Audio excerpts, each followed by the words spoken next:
Joining us now, NBC News White House correspondent Vaughn Hillyard, Peter Baker, New York Times chief White House correspondent, Christina Greer, associate professor of political science at Fordham University, and trial attorney Terri Austin. Vaughn, behind closed doors, I wonder how are officials inside the White House reacting to this story? Well, there is a push from some to call for folks to cancel Wall Street Journal subscriptions.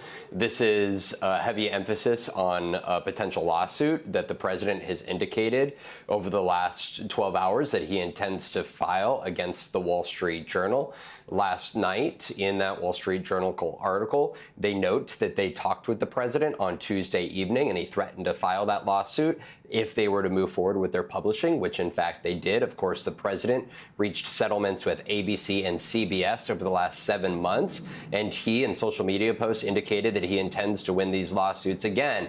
And just in the last few minutes, he took his ire directly to Rupert Murdoch, suggesting here in a post that he looks forward to having Murdoch testify in the lawsuit against him and his, quote, pile of garbage newspaper, the Wall Street Journal. That will be an interesting experience. The president denying that he ever sent this letter as part of the birthday gift to Jeffrey Epstein. The president has repeatedly denied the allegations from now about 24 women of sexual misconduct over the last decade. He, of course, has repeatedly denied that he sexually abused E. Jean Carroll, as a jury in New York found him to have. And so for the president, there is a lengthy history that details the relationship that Jeffrey Epstein and he had, as well as other allegations of sexual misconduct against women. At the same time, it is not clear what else is in the files the Department of Justice has not released, but there is a distinction between any potential criminal allegations and those like this Wall Street Journal is reporting, which of course is not a criminal in nature, but one that builds into the history of the current president sexualizing women and having relationships with people like Jeffrey Epstein, in which he discusses women in explicit ways. All right, Vaughn Hillyard, thank you. So, Terri, the president now threatening to sue the Wall Street Journal, its parent company News Corp, and Rupert Murdoch. They had to see this coming, and yet they published this story anyway. What does that tell you? It tells me that they think their source is accurate, that they think this is true, because to win in a defamatory lawsuit, Trump would have to show that this is something that was not true and that it was intentionally published by the journal. So I think that we must have some information, and this source must be reliable, or otherwise I think it wouldn't have been published. Christina, Elon Musk, Laura Loomer, Charlie Kirk, and others who have been critical of the president's handling of the Epstein files are now coming to his defense on this Wall Street Journal reporting. Politically, could this actually help the president quell some of the uprising in MAGA world? I mean, I don't understand the thought process behind MAGA World. I mean, they have stood by him through January 6th, through, E. Jean Carroll, through Access Hollywood. We haven't seen a splinter or fissure in MAGA World like this before. And so the fact that, his tenuous relationship with Elon Musk, constantly ping-pongs back and forth, I don't think that that's a real credible relationship moving forward. I think the bigger issue is, will Republicans actually get to the bottom of this the way they initially promised? And we know that they've been feckless whenever it comes to the whims and wishes of the president. And it is my hope that the Democrats will actually stay focused on economic issues and providing some sort of leadership and guidance to voters, while the Republican administration is completely distracted by something that, has been brewing for over 2 decades.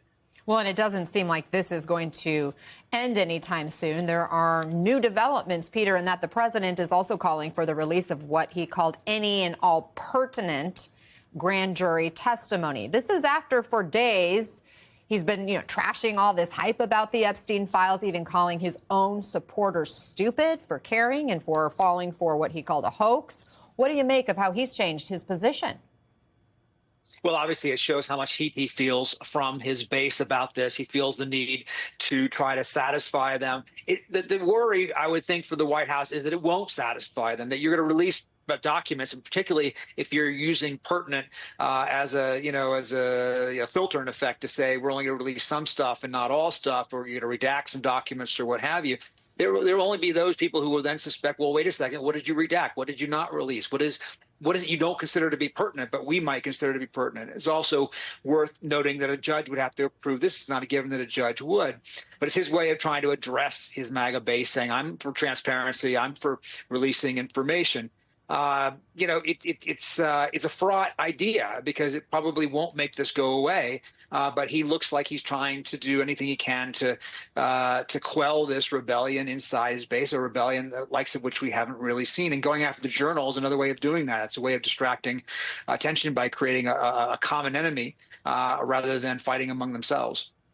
Terri, do you think a judge would agree to release grand jury testimony, and how quickly could that decision come about? Well, I don't think a judge would release this, and it takes a long time when that happens. If you recall Watergate, some of the Mueller investigation, but that's over years. And here, I don't think a judge is going to do that. I don't think that it's that critical. And there are reasons and there are rules as to why grand jury information isn't released. It's trying to protect the victims, and here we do have victims. And it's also trying to prevent future defendants from hiding information. So I think if they go back to the judge who was on the Epstein case, I think it's going to be very rare that something like that would happen. Can you just remind us what is already out there, what's already been released, and what could still be, under secrecy? There are documents, tapes, CDs, some things that have been released, but a lot of it, Ana, is redacted already. And so what they want to show here, what all of the people are claiming is,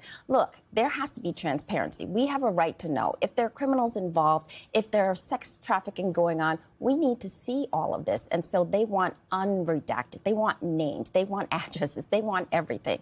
And it makes sense here, particularly if there are crimes that haven't gone, yet in front of the courts. Even if a judge were to sign off and say, okay, you can see this grand jury testimony, would it get to the bottom or provide any clarity on this so-called Epstein client list? Well, it could, but the point here is, if there is something there, a grand jury can look at that and it can stay behind closed doors and there can be cases brought. The whole public doesn't need to see it, at least not right now. So the proper route would be to have a criminal action brought against these individuals based on what the grand jury investigator reveals.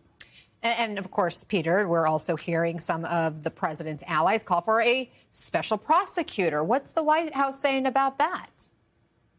Well, the White House says that the president is against a special counsel in this case. And it would be very unusual to have a special counsel in this kind of case. The point of a special counsel is when you have a conflict of interest with the president or his team around it. You appoint somebody independent because you're saying you cannot trust the attorney general to handle the matter at issue because of the attorney general's conflict of interest. What's the conflict of interest here? It almost would be acknowledging what some people suspect, that there's something about Donald Trump in here that needs to therefore be handed over to a special counsel, which of course they say is not the case. So it's an odd thing to talk about a special counsel, and it doesn't seem like it's going to happen anytime soon. This president, of course, feels very burned by the special counsel that he, was investigated by in his first term. Robert Mueller is very unlikely to do anything, I think, to repeat that experience. Christina, remember, the president had called this a Democratic hoax. When the White House was asked which part exactly is a hoax, here's how the press secretary responded.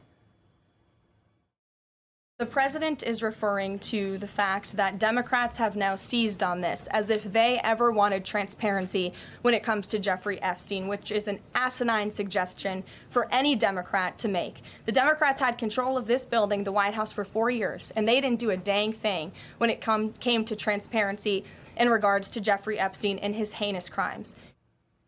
Christina, what do you make of that framing and all the mixed messages coming from the Trump administration? I mean, Anna, my head is spinning because we see the deflection, we see the lies. The White House right now is scrambling because on the one hand, we do have someone, Jeffrey Epstein, where he is a known pedophile. He was a known pedophile. We do have close to 20 years of photographs with Donald Trump, with Jeffrey Epstein, partying with him. There may be lots of people in those files, but the White House has to follow the whims of the president. On the one hand, he has said, we're going to get to the bottom of this. Then he said, I don't want to investigate it. It's a Democratic hoax. It's Obama. It's Biden. It's the Clintons. But his base wants red meat. He has promised them that since he was a birther. So he can't shake it. And so now we see every day they're trying to figure out which message the president that they should follow from the president. And it's inconsistent messaging because the base isn't letting it go. And so you can try and blame the Democrats all you want, but this isn't a Democratic problem. This is not something that Joe Biden spearheaded. This is something that Donald Trump brought to the table, and now he can't get it off the table. Peter, given the developments of the past 24 hours even, what's your assessment of how big of a crisis this may be for the president? Well, we'll see. Look, in this modern environment where news accelerates and shifts from one story to another with a remarkable velocity, we may be talking about something totally different next week. But it is interesting that it's one of the few stories in the 6 months since he came back to office that seems to have endured, that has gone beyond a single news cycle, that in fact is not going away. And it's not going away, as Christina just said, not because of the Democrats, although certainly they're trying to pile on and make this as painful as they can for President Trump. It's not going away because his own base isn't willing to let it go, as Christina just said. I mean, I think that they are, in fact, reaping what they sow. You fan the flames of conspiracy theories, and then surprise, surprise, the conspiracy theorists want you to do something about it once you get into office and aren't satisfied by your answers when you say, well, there is no conspiracy here.